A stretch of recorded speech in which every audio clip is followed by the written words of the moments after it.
Alright, what is up, peeps? So, I'm going to be running through a little bit of the production that I did on the demo that I put out for the new Vital synth that got released last Tuesday, I think. Today's December the 3rd, so I don't know, I can't remember. I think it was released the 26th. So, we're going to be taking a look into this. If you haven't listened to it already, go over there and listen to it. It's like 14 seconds. It's just a quick little thing I put together.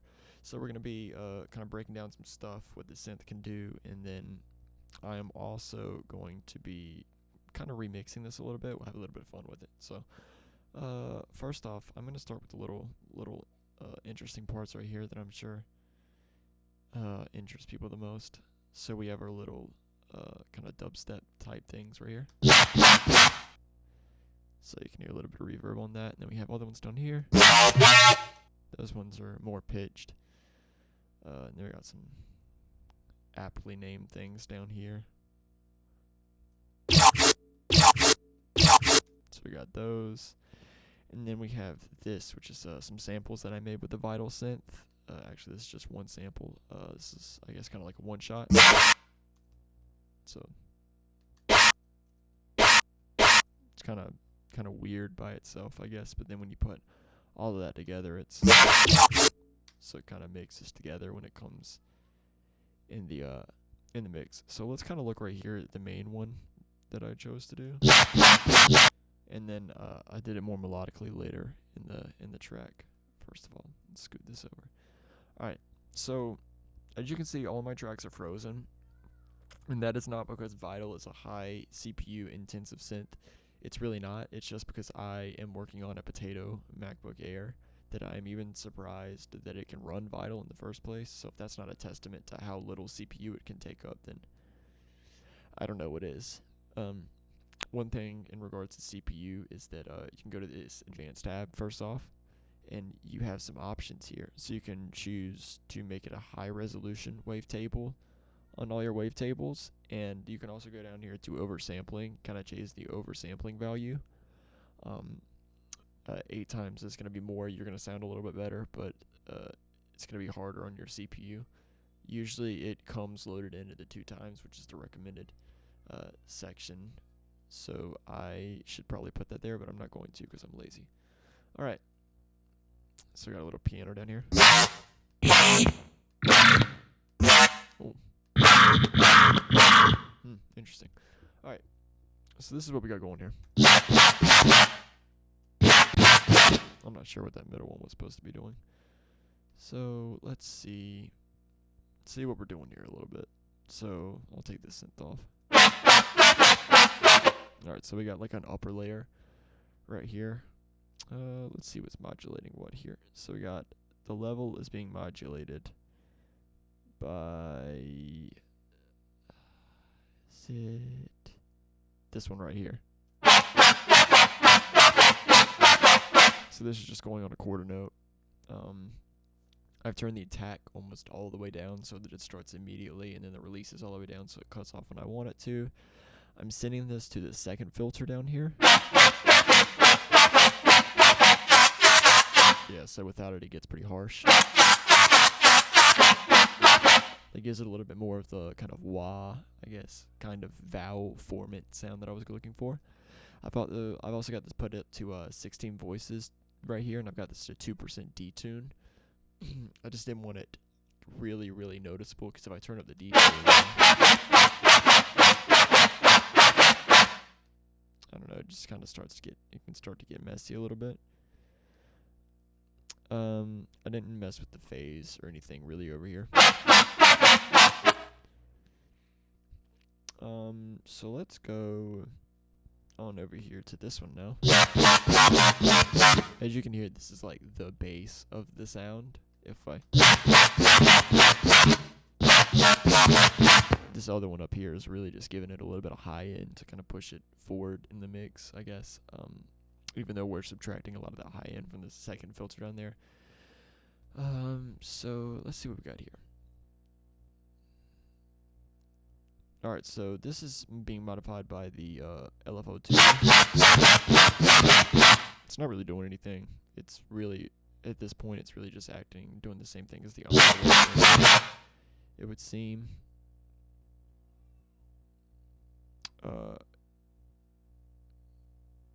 Yeah. So that's doing that.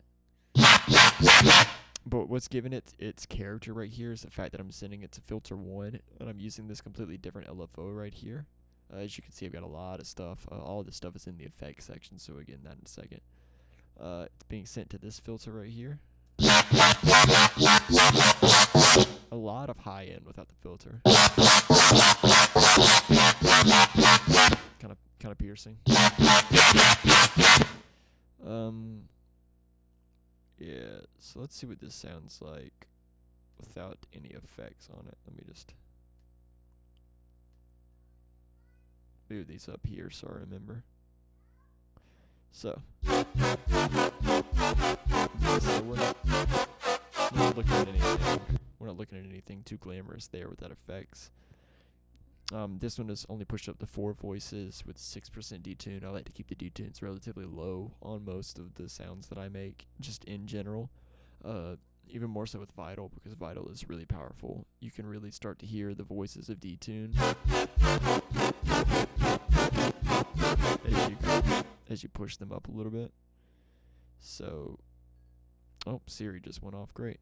All right, so let's turn these effects back on one at a time. Let's see what we're dealing with here. So we got some distortion first off. This is on linear. We got some different modes here, so we can go to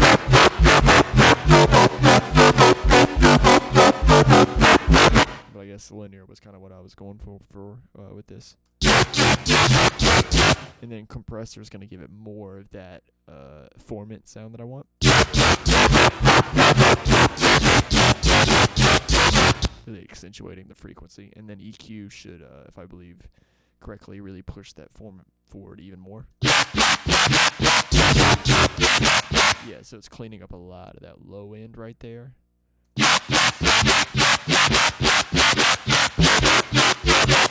I'm getting rid of some mids with that band right there, and then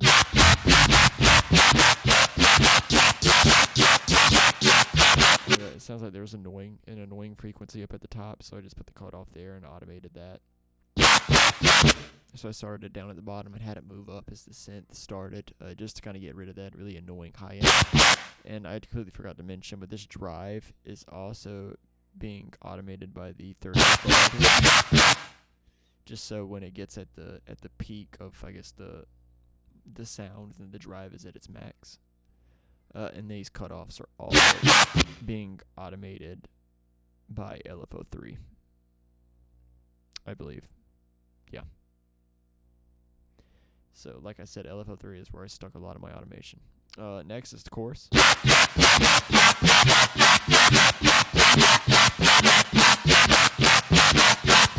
So it gives it just that ever so slight bit of character. And I'm kind of mixing that in a little bit. You can hear what it sounds like if I add more to it.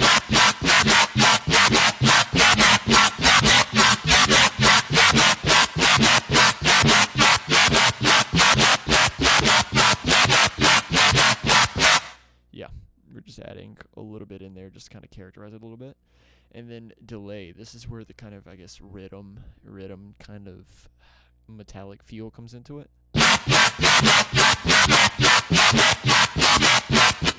Very minute. Like, I really didn't use much of this at all. I'll turn this up in the mix a little bit and see if you can hear it a little bit better.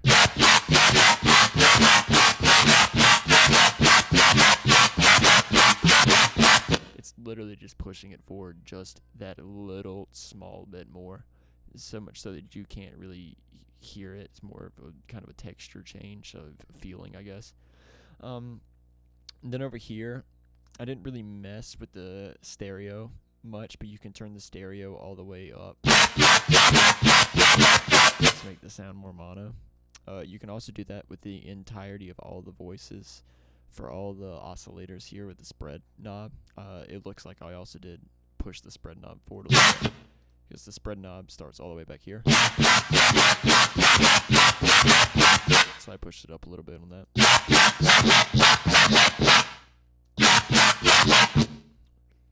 Um, yeah, that's all I'm really doing for that synth. So we got this noise right here. We got this one. So that one's a little bit more, kind of melodic. You get some tonality to that. So what we got going on right here is, first of all, I have a Valhalla Supermassive free plugin. Great, I love it. I use it for a lot of delays, reverbs, like effects type stuff that I do. So let me turn it off and turn it back on as this plays, and you can get a feel for how it works.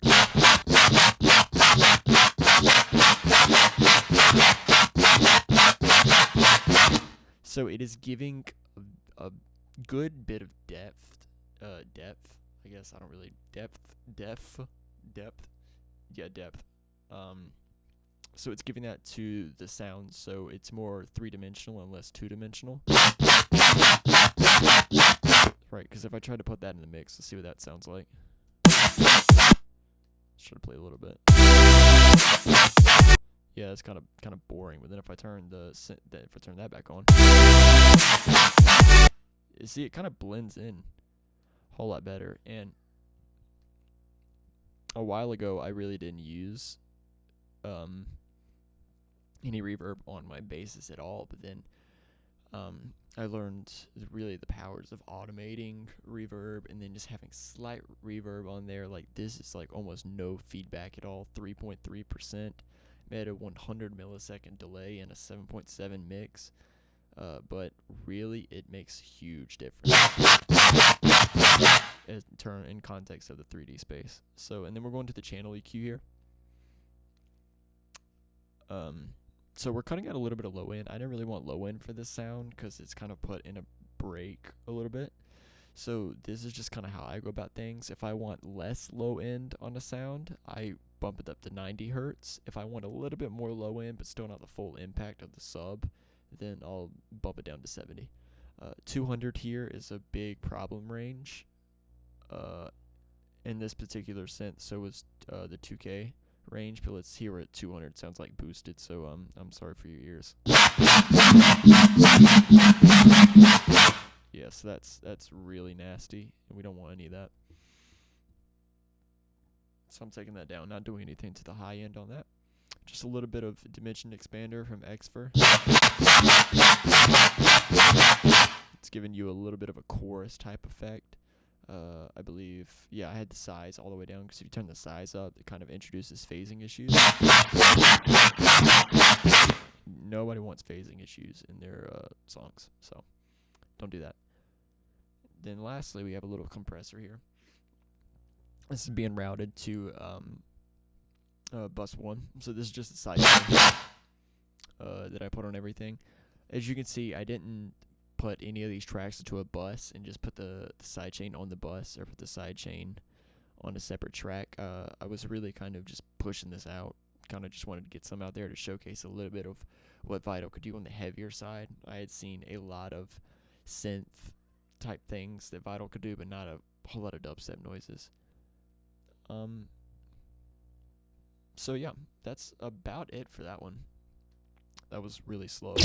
Actually, that took me a little bit to get through all that. So let's unfreeze this and see what we got going here. Oh yeah.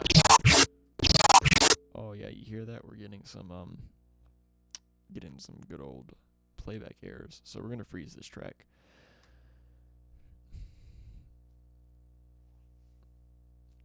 Oh, did it not take 500 years to freeze? Yeah, it did. Okay. The beauties of Logic Pro, taking 500,000 years to freeze things.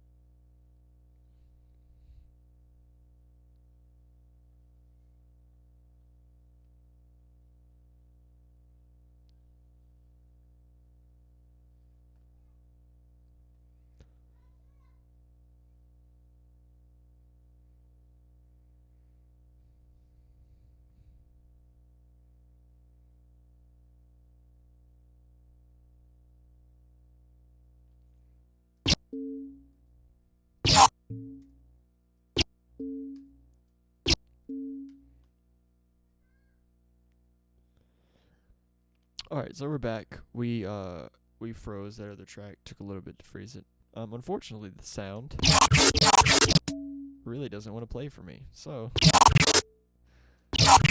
anyway, we'll just take the sound that you heard at the beginning and try to look at Vital a little bit. We're not gonna go too in depth, I guess, since we can't. So we got a little bit of white noise here, kind of adding to it. It's kind of adding that a little bit of high end on there. This spread on this one is also pushed forward a little bit more, it would seem.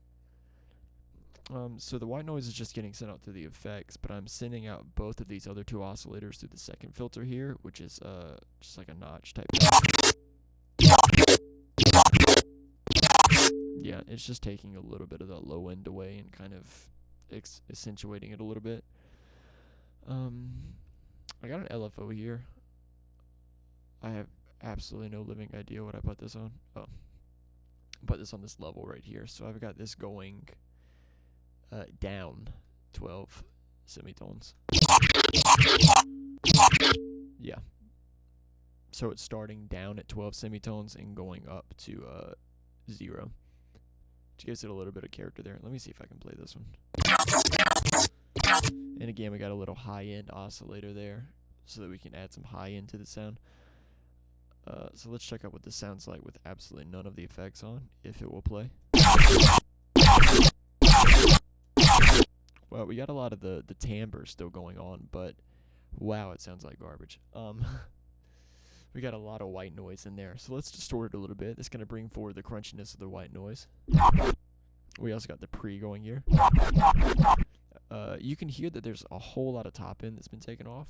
There is a technique that I learned where if you take a whole lot of the top end off at the beginning, the compressor in the later stage will actually notice that there's less high end present, and it will bring the high end present kind of into the mix a little bit. So I did that on purpose here to try to narrow that high end down and then really boost it back up in the compression. So here's with the phaser. So we're just spreading it out a little bit, I guess. Automating the frequency knob right there. I think that's all we're automating. Oh, we're also automating the mix right here with an LFO.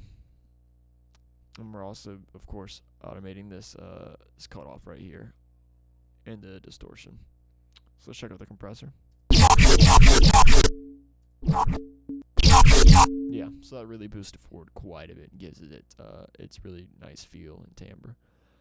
I'm not automating anything on the compressor here, and I'm really not moving down any of the bands. I kind of just loaded it up, turned this middle band down a little bit, and then we were ready to go. So check out the EQ. This is probably gonna give it more of its. Yeah, this gives it more of its talking features, just like the other synth that we looked at. So we're cutting off some low end here, automating the cutoff, and we have this right here cutting out a little bit of the low mids to bass type area, that 150 to 250 hertz rumble. Then we got some chorus, and everything is dying, so we're gonna leave it there for checking out this one. I think that is. I don't think I don't add any other effects. And I'm automating the mix, of course. I automate the mix a lot on the chorus. It's kind of just what I like a little bit. So over here in the advanced sections, turn it down to 2 times. See that it really does take a lot more CPU to turn it up on the ultra high, and there's not a ton of kind of noticeable difference when you turn it up to ultra CPU setting. It's just kind of, there.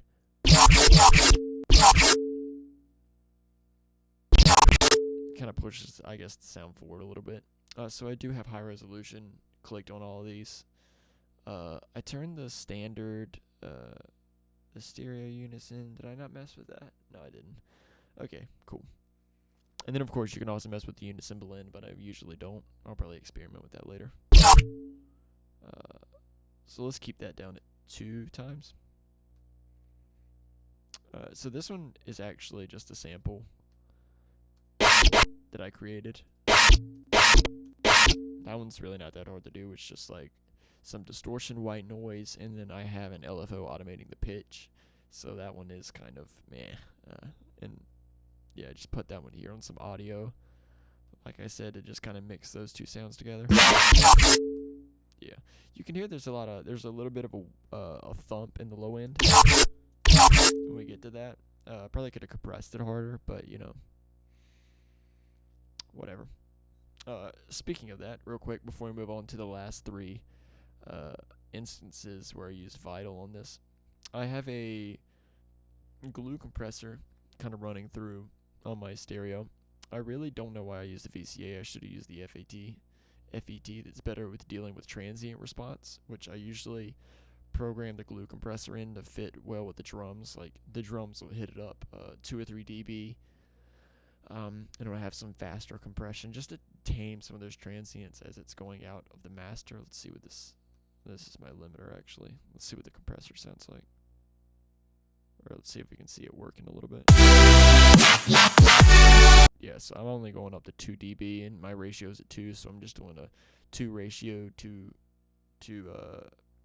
decibels of gain reduction there. So let's check out, before we get to our chord stacks here, let's check out, first of all, our sub, because you know everybody needs the sub bass. You got a really crunchy one. I did not want a lot of that visible crunch, or I guess audible crunch, so I took away a bit of the high end. And I also took down these frequencies right here. These are really muddy frequencies in crunch basses. So this is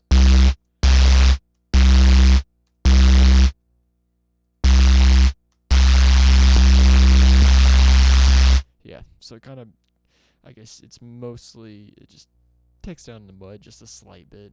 Right, I probably could have done some more aggressive stuff here. A little bit. But, you know. Actually, I might just leave that there, pull that down a little bit. So let's jump into Vital. So this one's not too complicated. I've just got some white noise here. It's just giving it its crunch. And then I have this, just a basic shape, just a sine wave here. That was the octave down, and then I got one that is an octave up. You can literally barely hear it over the white noise, but it's doing something.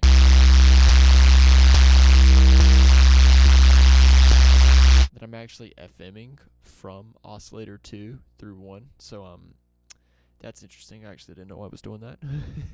Don't remember doing that, but oh well. Sounds cool. It introduces a little bit more of that harmonic in the lower end. Of course, as with many sub basses, we're keeping this at one voice, and since it's at one voice, it's not stereo. It's still in mono, so I don't have to mess with the voices to detune, so I don't. We just got 2 simple things right here. There's a lot of white noise, right? So what we want to do is we want to take that white noise and crunch it against the sine.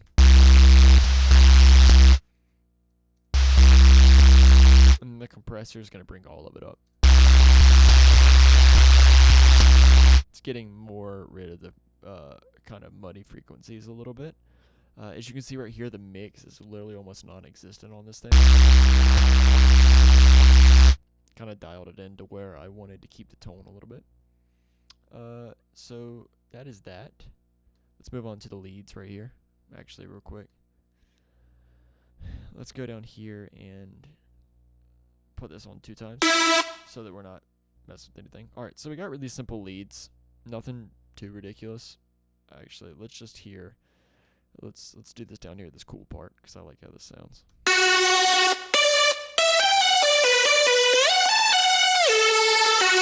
Alright, so as you can hear there, we got a little bit of automation going. We're tuned into our first macro here, which this macro is linked to our glide down here.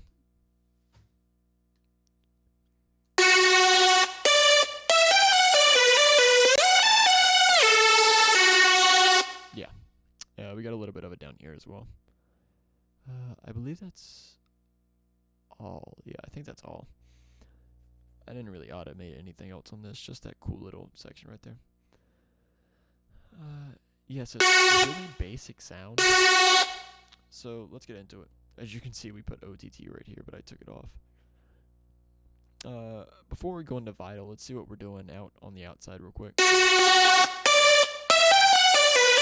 As you can see, there's really nothing being played down here, but I'm cutting it anyway, just out of habit, you know, just in case, I guess. This is also being routed to bus 1. All of these are being routed to bus 1. I guess I should have mentioned on this other one as well, this compressor down here is also being routed to bus 1. See, this one is on the FET, which is dealing with... Yeah, this is my favorite one to use, the Studio FET, because it deals with transient responses out of all the compressors. I guess it deals with them the best out of all the compressors in Logic, in my opinion. FETs are kind of going to do that. They deal with the transient a little bit better, a little bit faster. They're able to knock them down. So we got that. We got a little Valhalla, however you want to say it. So as you can hear, that's doing just a touch on the lead.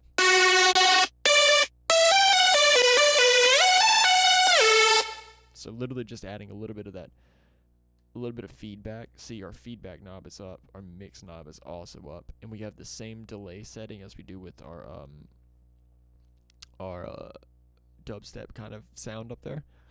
We're cutting the lows off at 410 hertz, and we're leaving this at 4500 hertz. I don't really move the high end around a lot, because if I do, I'll get a lot brighter tones.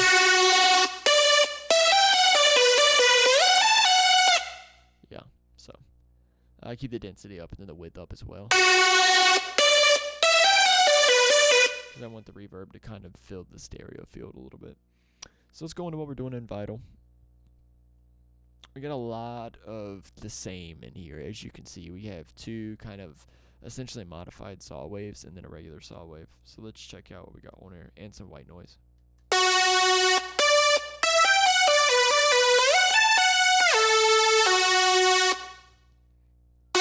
Yeah, so that's just working on 4 voices with a 5% detune. Let's check this one out.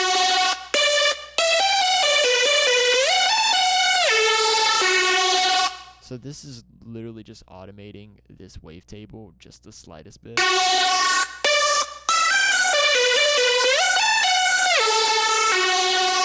And this is giving some white noise, or I guess some upper frequencies in the left and right ears. So it's kind of getting spread out again into the stereo field. Then we got our last one right here.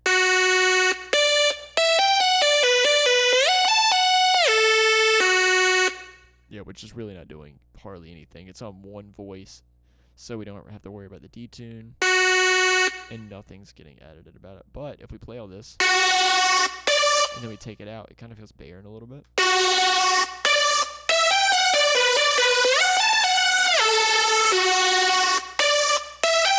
Yeah, you kind of accentuate some of the frequencies in this synth right here in the middle. So then we got a white noise.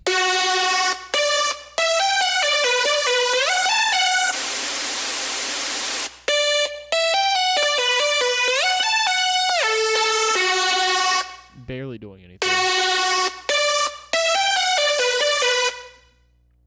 But that white noise is mainly there for it to be compressed and distorted over here in this next section. So we are sending all of these to the first filter, except for the white noise. Again, just trying to remove some of that low end that is actually really non-existent. We also have our envelope here. Its attack is almost all the way down, release is all the way down. No decay, sustains all the way up. In our effects here, let's hear what we got when we take all our effects off.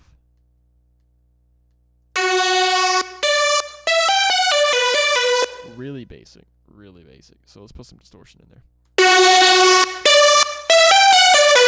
I really like to drive my distortion because I know I'm just going to compress it later. So we got it on soft clip here, and you can really feel it push it forward. And I'm not automating the drive for this synth. However, oh no, I'm not automating the mix on this either. Amazing.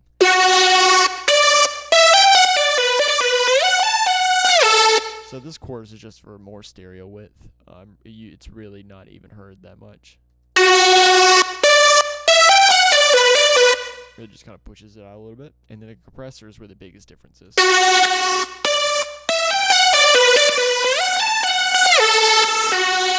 can hear some frequencies getting really heavily compressed on the low end right there.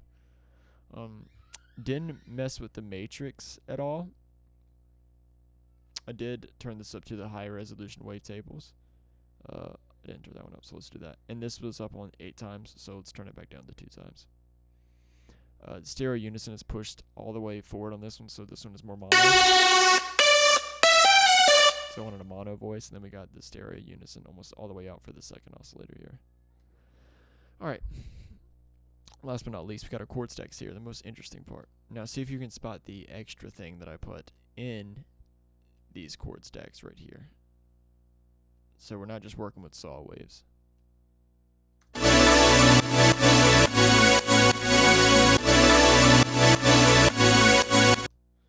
So we got those going.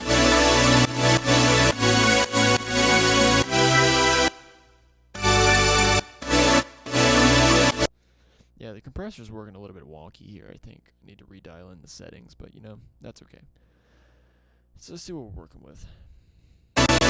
Alright, well, our computer's going to start breaking. So what we're going to do, first of all, we're going to go into our advanced, turn this down to 2 times. Yeah, there we go.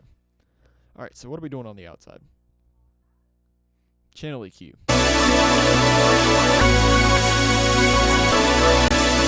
Really cleaning some stuff up. Adding some high end.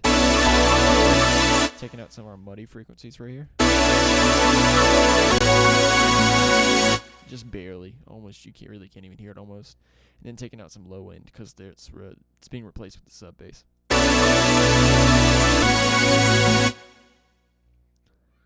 Our compressor here, of course, going to bus 1.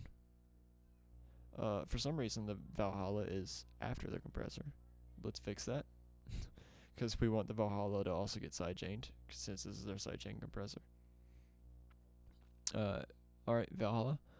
So we have the feedback really pushed up on this one, but the mix all the way down to almost where the dubstep kind of synths were. More in your face. More in space. So cool. And that's my new motto from now on. More in your face. Now it's more in space. Cool. Alright, so OTT, of course. I like to put a little touch of OTT on synths, because it really brings out some of the frequencies that I like. But you can't overdo it, or else it starts to sound really thin.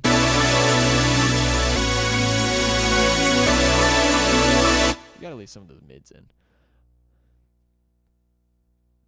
Alright, so let's go over here to Vital and see what we're doing. Now check this out.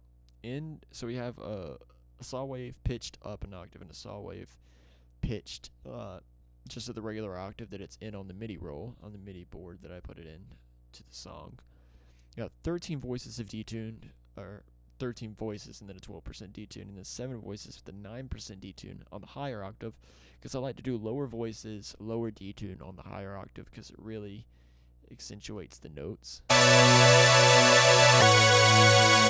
Right? And then the bottom is more for beef and more for kind of feeling it rather than enjoying the melodic content. So I put a lot more emphasis on things like white noise there. Yeah, I didn't include white noise in this patch though. And the thing that is making this, I believe, is this right here. So I got time skew right here being automated by this LFO, as well as this kind of ARP pattern that I have put in here.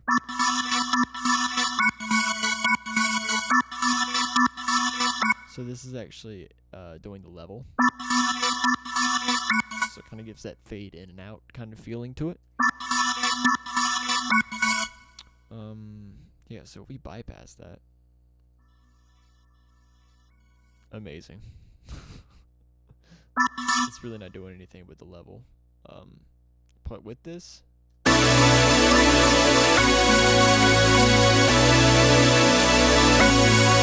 you really have to listen for it. It's there though. No effects on here. I just kept it all to the outside. Stereo unisons all the way up. We're on 2 times for this. I did choose the high-res wavetables. Let's boost it up to 8. Well, I just remembered that I put it back down to 2 times a second ago. It was at like 4 or 8. Great. Now you know what that sounds like.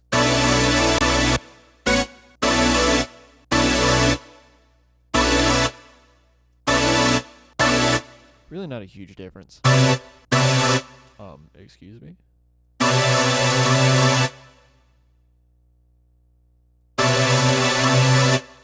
Oh, that's spooky. Might I ask where you're coming from?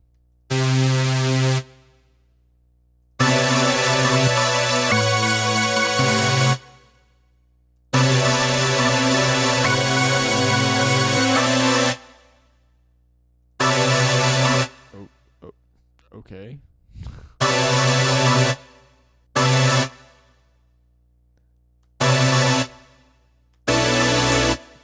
Okay, I just hit Command Z to undo whatever I just did.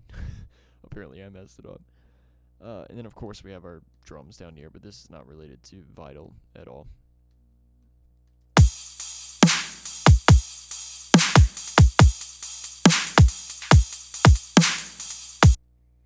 Actually, I do, right?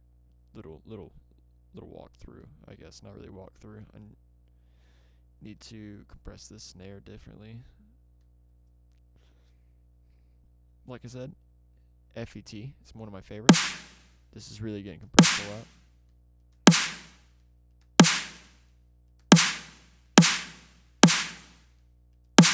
Don't need all that compression. I got it at 3.5. Attack should actually go down. I want attack like down like 3.5, and I want a tall release. See how different that sounds? I don't even have to put the threshold up for it to act on the snare. But the more I do, you can hear the tail of the snare really being drug out. This is without the compressor. With the compressor. Oh, actually, let me.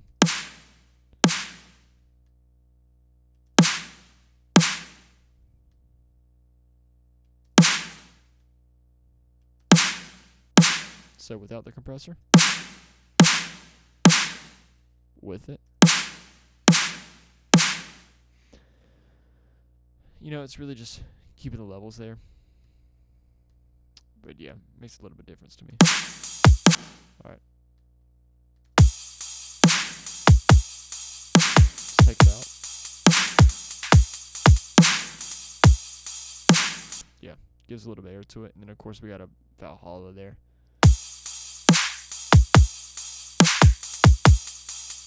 You know, this is more of a future bass type dubstep track, so we need to have a little bit of reverb on that snare, a little bit more than usual.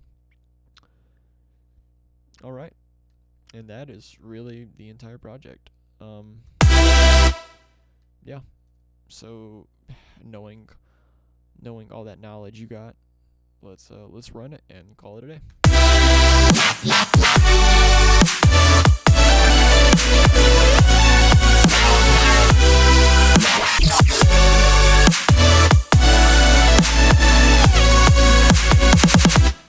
Cool. Alright, so thank you guys so much for watching. I don't know what to say now because this is not a regular YouTube channel, so I guess I'll see you guys later. Peace out.